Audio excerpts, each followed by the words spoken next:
thank you so much for staying tuned with us. I'm here with Meredith from First City Art Center. We're so excited to talk about some of the collaborative efforts they have going on at the Art Center over the summer with some kids camps and some cool different opportunities for different organizations to get involved together with the Art Center. So Meredith, why don't you take a little bit of time and tell me about, you know, the Art Center and what you guys have going on this year. Yeah, this summer is the first summer we've ever done a kids camp.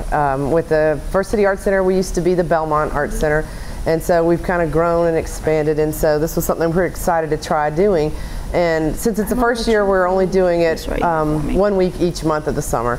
So it's the second week of each month, and we just finished the June session, and that's what these guys are going to show you a little bit about today. But what's pretty cool about it for us, one of our goals as an art center is to do more collaborations, to try to build bridges with other organizations. We've done that really well with some of with Pensacola State and UWF. And one of the groups we're working with this summer is called the Emerald Coast Community of Makers. And what that is, it's kind of a national movement. They call them maker spaces or hacker space.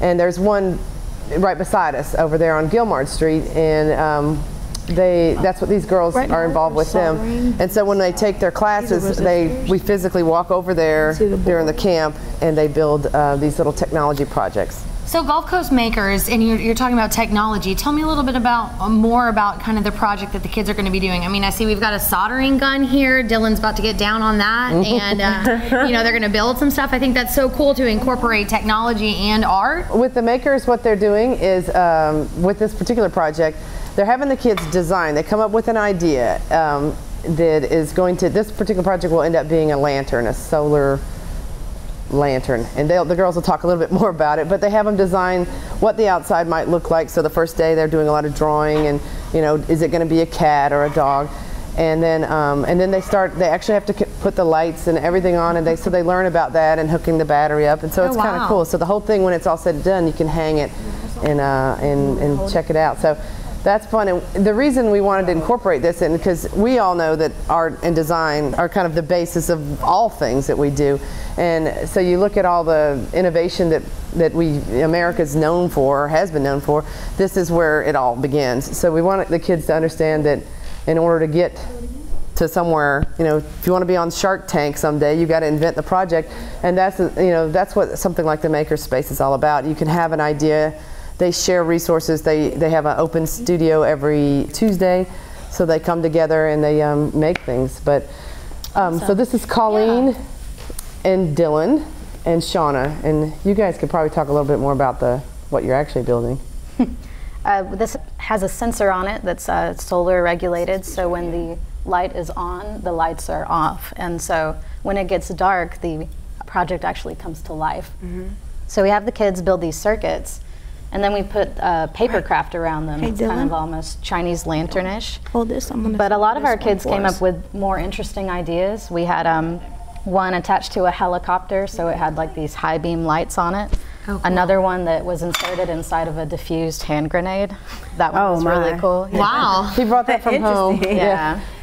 Where exactly do you get a diffused hand grenade at home? One might ask. But I digress.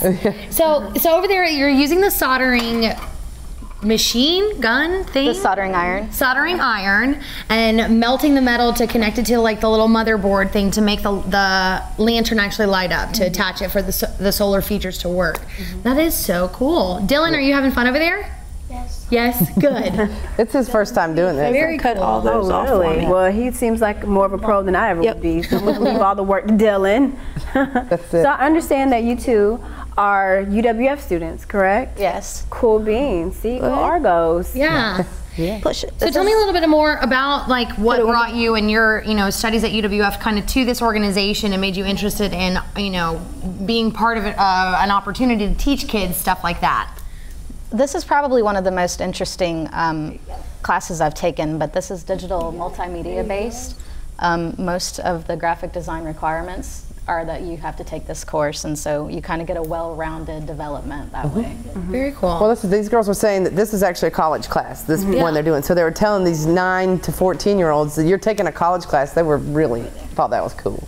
That's really That's cool. great. Yeah, absolutely. So again, you know, this is the first summer that First City Art Center is offering summer programs for kids. They've got all kinds of different classes going on. They can go down and check out the cool stuff like this.